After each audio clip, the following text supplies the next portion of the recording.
Ei, tudo bom? Eu sou a Anne Caroline e eu vou falar sobre a epiderme e a camada córnea. A epiderme, ela é a camada mais externa da pele, né? A camada que nós podemos ver, nós podemos tocar.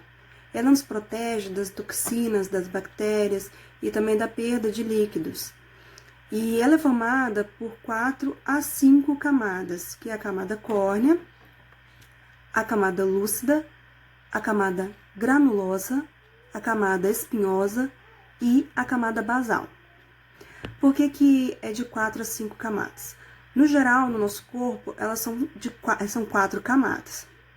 Apenas nas palmas das mãos e na ponta dos pés, que são 5 camadas, que o que vem a mais é a camada lúcida, que também é encontrada nos lábios e também nas pálpebras.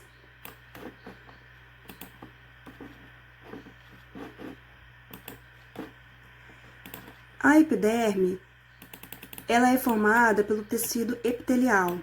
O tecido epitelial ele é uma membrana, né, que isola o organismo ou parte dele, né, do meio externo. Esse tecido epitelial, que ele é o epitélio, né, epitélio pavimentoso, estratificado, queratinizado. Por que ele tem esse nome? Pavimentoso, pois à medida que as células são empurradas para cima, elas vão se achatando, formando uma camada pavimentosa. Estratificado, porque esse epitélio é composto por várias camadas de célula. E queratinizado, porque as células mais abundantes na epiderme são os queratinócitos, células que produzem a queratina.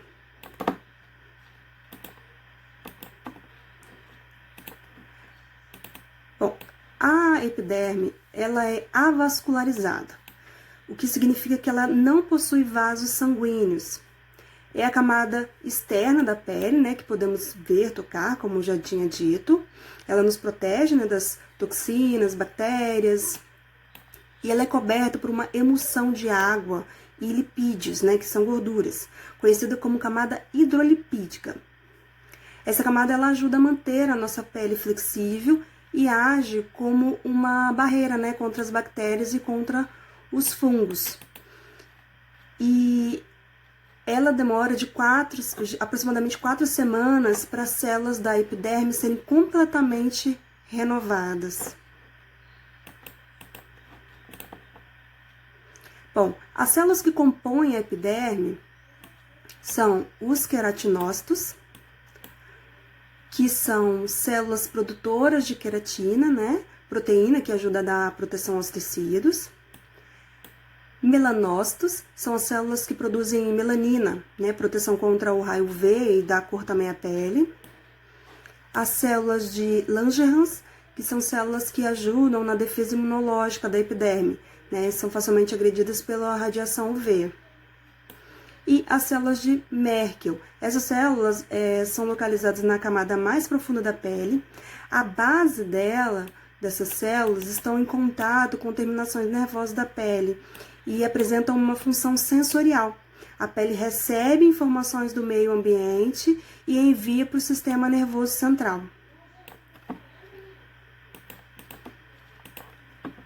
Aqui eu tenho um desenho, né, que eu quero mostrar a célula Merkel, que ela, em contato com esses receptores, que envia para o sistema nervoso central.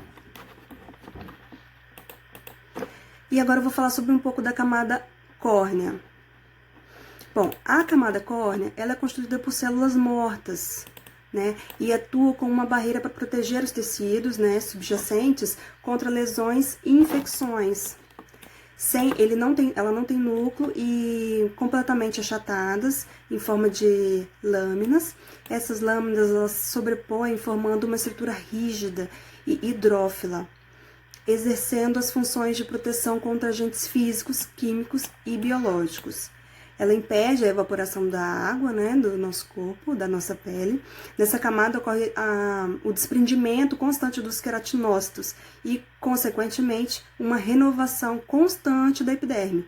Ou seja, o processo conhecido como por descamação, né, ou renovação celular. Essas células mortas elas se desprendem regularmente. A camada córnea também obriga os poros das glândulas sudoríparas e abriga, né, esses poros e as aberturas das glândulas sebáceas também. Olá, sou Viviane Dias da Silva, faço parte do grupo Tato. Vou falar sobre a derme e tecido subcutâneo.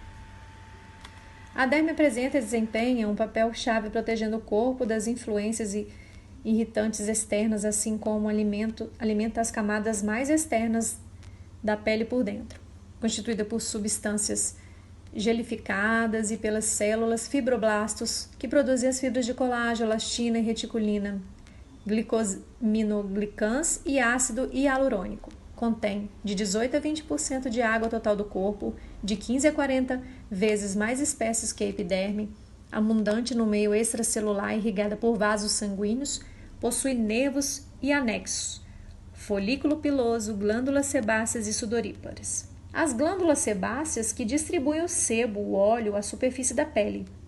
Já as glândulas sudoríparas, que distribuem a água e o ácido lático à superfície da pele, estão localizadas na derme. Estes fluidos combinam entre si para compor a camada hidrolipídica.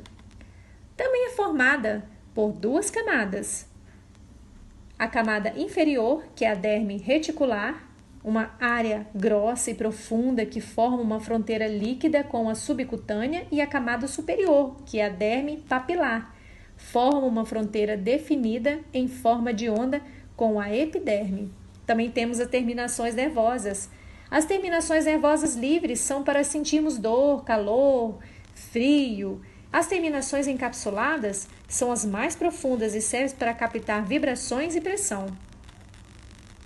Na derme também encontramos a célula mestre, fibroblasto, reticulina, capilar sanguíneo, célula de gordura, célula plasmática, neutrófilo, colágeno, linfócito, macrófago e elastina.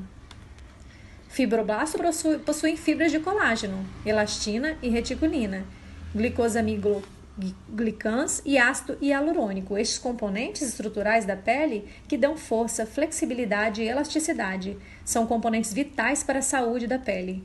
Essas fibras estão impregnadas em uma substância tipo um gel, contendo ácido hialurônico, que tem alta capacidade de fixar a água e contribuir para manter o volume da pele.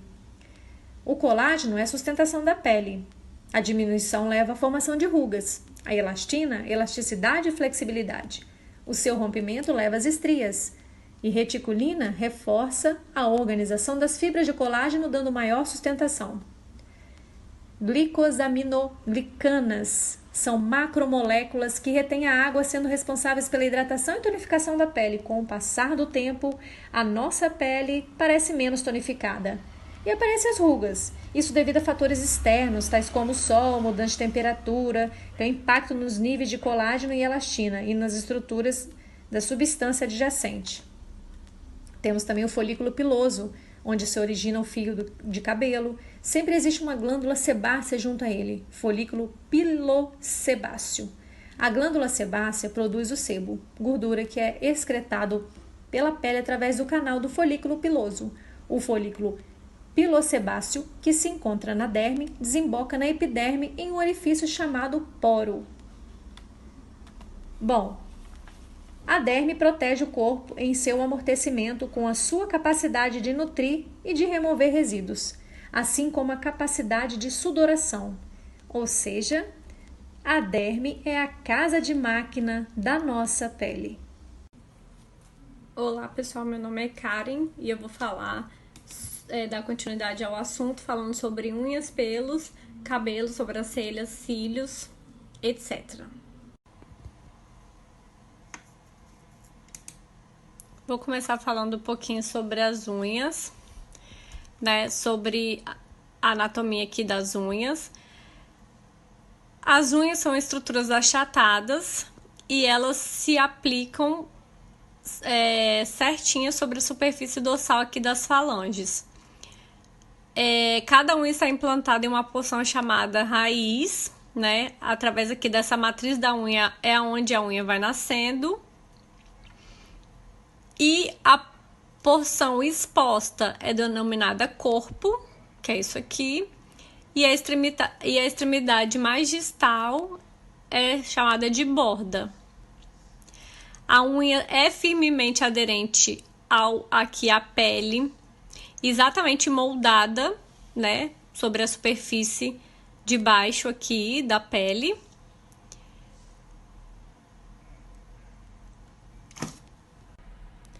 E aqui no caso, conforme ela vai crescendo, o tecido ele não está firmemente aderido ao tecido conjuntivo aqui de baixo. Por isso que geralmente a unha fica mais branca e também ela acaba quebrando. Agora eu vou falar um pouquinho sobre pelo. Sobre a estrutura, né, dos pelos. O pelo é um anexo da pele. Ele é distribuído em toda a superfície do corpo, com exceção das palmas das mãos e planta dos pés.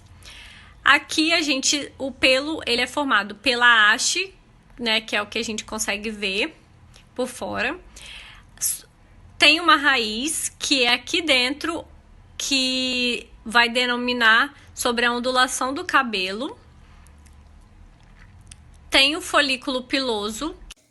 Oi, gente, meu nome é Érica e hoje eu vou falar sobre as glândulas sudoríparas e as sebáceas. As glândulas sudoríparas, que é essa daqui, toda enroladinha, ela é secretada pelo poro. Essas glândulas, elas são localizadas na camada epiderme da pele. É uma glândula anexa. Ela produz suor para regular a temperatura do nosso corpo e eliminar as toxinas. Ela está em quase toda a superfície da pele e praticamente é composta de água. Por isso, o suor não tem odor. O que causa o odor é as bactérias que existem na nossa pele. As glândulas podem produzir aproximadamente 10 litros de suor por dia, mas isso pode variar de pessoa para pessoa e anomalia. A nossa temperatura normal do corpo é de 36 a 36,5. Quando passa de 36,5, nossa temperatura sobe, ela começa a produzir o suor para poder neutralizar essa temperatura, porque uma temperatura muito alta, ela é prejudicial para os nossos órgãos. Já as glândulas sebáceas, que ela é essa daqui, ela fica junto com o folículo piloso, também secretada pelo poro. Ela também fica na epiderme, também é uma glândula anexa. Ela produz matéria oleosa, né, que é o sebo, para lubrificação, impermeabilização da pele, proteção, e ela também é bactericida. Tem muito na face e no couro cabeludo, são os dois locais onde mais tem glândulas sebáceas. Uns locais onde não tem essas glândulas é na palma da mão e na planta do pé. E nas pálpebras, na região palpebral, que é mais sensível, é secretado um tipo de sebo, que é o sebo lacrimal. O sebo, ele é composto praticamente de lipídios, que são gorduras, e de células mortas da nossa pele. Nas mulheres, após a menopausa, o sebo diminui completamente, mas isso também varia de mulher para mulher. Com essa diminuição de sebo, o pelo cai também. E nos homens, o sebo, ele praticamente fica normal até os 80 anos, segundo os estudos, mas também tem suas variações de idade, de homem para homem também. Olá, dando continuidade sobre o tato, nós observamos que ele possui mecanorreceptores que são altamente sensíveis, e eles fornecem ao encéfalo informações acerca da posição do estímulo, forma, textura sobre a pele e quantidade de força aplicada. Os principais mecanorreceptores do tato, então, são os corpúsculos de Meissner e de Pacini, os discos de Merkel e as terminações de Ruffini. Esses receptores, eles são inervados por axônios que podem ser de adaptação rápida ou lenta. No caso dos corpúsculos de Meissner e Pacini, as fibras que os inervam se adaptam rapidamente à estimulação constante, sendo chamados de fibras de adaptação rápida. enquanto que nos discos de Merck e terminações de Ruffini, as fibras são de adaptação lenta. Iremos detalhar agora sobre o corpúsculo de Pacini. Observamos na imagem que ele está situado nas camadas mais profundas da derme, e ao lado nós temos uma imagem ampliada. Então, ele é um mecanorreceptor formado por uma terminação nervosa recoberta por finas camadas de tecido conjuntivo, que corresponde a diversas células de sustentação. Então, ele lembra muito as camadas de uma cebola, né? Ele tem várias camadinhas de tecido conjuntivo e lembra muito uma cebola. Sendo que a camada terminal ela é capaz de captar a aplicação de pressão, que é transmitida para as outras camadas e enviada aos centros nervosos correspondentes. Então, o corpúsculo de Pacini, ele é mais sensível a estímulos de alta frequência, como, por exemplo, a vibração, e eles também executam ações relacionadas com a propriocepção. O que seria propriocepção? Seria a capacidade em reconhecer a localização espacial do corpo, sua posição e orientação, a força exercida pelos músculos e também a posição de cada parte do corpo em relação às demais. Olá pessoal, eu sou a Laline, faço parte do grupo Tato e vou falar das terminações nervosas de Ruffini e Krause. Nas regiões da pele providas de pelo, existem terminações nervosas específicas nos folículos capilares e outras chamadas terminais ou receptores de Ruffini. As primeiras, formadas por axônios que envolvem o folículo piloso, captam as forças mecânicas aplicadas contra o pelo. Os terminais de Ruffini, com a forma ramificada, são receptores térmicos do calor, tá? Ele fica localizado na derme, são esses receptores aqui, ó. A gente tem a sensação do calor por causa dele, né? Que são chamados de corpúsculo de Ruffini. Agora a gente vai falar um pouquinho de Krause. Na pele sem pelo, encontra-se ainda outros receptores específicos, que um deles é o Krause. Receptores térmicos de frio são formados por uma fibra nervosa cuja terminação possui forma de clava. Situa-se nas regiões limítrofes da pele com as membranas mucosas, por exemplo, ao redor dos lábios e dos genitais. Ele fica localizado logo no finalzinho da derme, né? Que fica aqui, ó, o corpúsculo de Krause.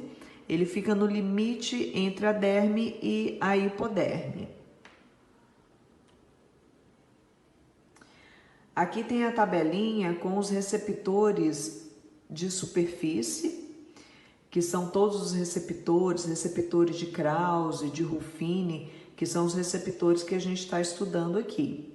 E a sensação percebida. Receptores de Krause, a gente tem a sensação de frio, é por isso que a gente sente frio, por causa desses receptores. E os receptores de Ruffini, que faz a gente ter a sensação do calor, né? E outros receptores também que o nosso organismo possui. Aqui se encontra a modalidade do estímulo, né? Que no caso a gente tem o tato, a temperatura e a dor. Como a gente está falando de Ruffini e Krause, é a modalidade do estímulo à temperatura, que o estímulo é a quantidade de calor, né? E o tipo de receptor, termorreceptor, e o receptor sensorial, que são os receptores de Krause, que é a sensação do frio, e o de Ruffini, que é a sensação que a gente tem do calor. Eu me chamo Simone Davi Rastelli, o tema do nosso grupo é o tato, e eu vim aqui falar para você sobre a palma das mãos e a plantas dos pés. Como que se dá a inervação e vascularização da parte superior e inferior do corpo. A inervação da mão. Os nervos que inervam os músculos da mão se originam bem superiormente, a partir de uma estrutura chamada plexo braquial. Os importantes nervos cursando o membro superior em direção à mão, a partir do plexo braquial, são os nervos medial, ulnar e radial, como mostra a imagem. a divisão das regiões de acordo com as inervações. Mostrando em vermelho, temos a região radial, em verde, a ulnar, e em azul, a medial. O nervo mediano inerva predominantemente os músculos tenares, enquanto o nervo ulnar é responsável pelos músculos hipotenares e demais músculos intrínsecos na mão, como mostra a imagem. Os principais ramos se projetando para os músculos da mão são os seguintes: nervo mediano, nervos digitais palmares comuns e nervos digitais palmares próprios, e nervo ulnar, ramos superficiais, ramos profundos e ramos dorsais. As artérias radial e ulnar emitem os seguintes ramos específicos na mão: arco palmar superficial, arco palmar profundo, artérias digitais palmares comuns, artérias digitais palmares próprias, arco carpal dorsal, artérias metacarpais dorsais, artérias digitais dorsais e artéria principal do polegar. As veias da mão drenam para as veias radial ou ulnar e consistem das seguintes: arco venoso palmar superficial, arco venoso palmar profundo, rede venosa dorsal da mão, veias digitais metacárpicas palmares. A inervação cutânea do pé. Temos os seguintes: nervos digitais dorsais do pé, nervos digitais palmares próprios, nervo cutâneo dorsal lateral e nervos plantares medial e lateral, como mostra na imagem abaixo. As artérias do pé. Temos a artéria dorsal do pé, as artérias plantares medial e lateral, as artérias tarsais medial e lateral, a artéria arqueada, as artérias metatarsais dorsais, arco plantar profundo e as artérias metatarsais plantares. As veias do pé iniciam-se com as veias digitais e metatarsais, que drenam de forma correspondente para o arco venoso plantar e para o arco plantar profundo. Estes drenam para as veias maiores, que seguem adjacentes às artérias de nome similar. Temos também, no sistema sensorial, a acurácia tátil, que é a capacidade de discriminar dois pontos. Na região da mão, ela é muito apurada. Temos o campo receptivo, que é a discriminação entre dois pontos. A distância mínima necessária para que dois estímulos sejam percebidos como sendo dois. A gente chama isso de acurácia tátil. Na imagem, a gente consegue perceber que na palma da mão ela é muito mais apurada. Com 2 milímetros, a gente já consegue perceber dois pontos. Em comparação, temos o antebraço, que mostra que precisa de 40 milímetros para a gente ter essa percepção. Aqui tem um mapa do corpo mostrando a capacidade de distinguir dois pontos como sendo dois, mostrando então a acurácia tátil. A gente consegue perceber que na região da palma da mão ela é muito mais apurada. Dedo mínimo, anular, médio, indicador, polegar e palma. Então aqui a gente tem a acurácia tátil muito mais apurada. Temos também ela um pouco apurada na face e na planta dos pés. Olá, eu me chamo Roberta e eu vou falar sobre as curiosidades sobre o tato. Você pode supervalorizar a sua visão, paladar, audição ou olfato, mas geralmente se esquece do tato e de quão importante que ele é. Sentidos do tato: responsável pelo tato superficial, que é o toque, receptores de pressão, responsável pela percepção do calor e do frio. Agora eu vou falar sobre uma curiosidade. É o sentido mais sensível? Sim, certamente. A visão e a audição são sentidos considerados importantes e são fáceis de medir. No entanto, a sensibilidade ao toque é normalmente ignorada, apesar de estar presente em todo o corpo. O tato humano, por exemplo, pode distinguir superfícies moldadas de diferentes formas e tamanhos, e podem reconhecer todas elas apenas com um toque. Um chumbinho, uma tampinha, um dado, qualquer tipo de objeto podemos observar apenas com o toque das mãos, com os dedos. Existe uma linguagem em braille, que é a linguagem utilizada pela leitura, que é utilizada pelos deficientes visuais, que é a leitura em braille, que é utilizada 100% pelos dedos das mãos. Homens e mulheres causam reações diferentes?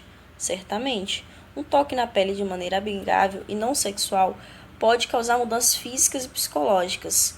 As pessoas tendem a ficar mais confiantes quando são tocadas por uma mulher. Isso pode ser explicado pela memória do toque materno, de quando éramos bebês. Quando uma mulher é tocada por um homem, sua temperatura sobe, principalmente no rosto e no peito. Você sabia que o toque melhora o desempenho das equipes? Os jogadores de basquete, por exemplo, quando eles se tocam, braços e ombros se encostam, aumenta muito o desempenho da equipe. O tato pode te distrair, principalmente quando você está com as mãos ocupadas ou mexendo no celular, você facilmente pode ser roubado. A ciência não pode interromper o tato. O senso de toque ainda não é totalmente compreendido. Por isso não há explicação para o fato de que, quando os dedos estão anestesiados, mesmo assim podem sentir detalhes de superfícies finas. Mesmo que os nervos das mãos estejam dormentes, ainda é possível ter a sensação de toque. Comorbidades que afetam o tato. Doenças dermatológicas que afetam o tato. Micose, frieiras, verrugas e até câncer. São vários tipos de doenças dermatológicas que praticamente 90% da população vai ter pelo menos duas desses tipos de doenças. Hanseníase. A hanseníase é uma doença infecciosa crônica e curável que causa sobretudo lesões de pele e danos aos nervos. Ela afeta principalmente a pele, os olhos, o nariz e os nervos periféricos. Os sintomas incluem manchas claras ou vermelhas na pele, com diminuição da sensibilidade, dormência e fraqueza nas mãos e nos pés.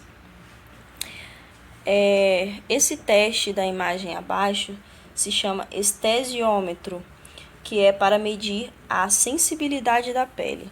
Ele é muito utilizado no diagnóstico da hanseníase. Lesão medular. A lesão medular traumática pode ocorrer devido a um golpe súbito ou um corte na medula vertebral. Uma lesão na medula espinhal costuma causar perda permanente de força, sensibilidade, que é o tato, e funções abaixo da lesão do local.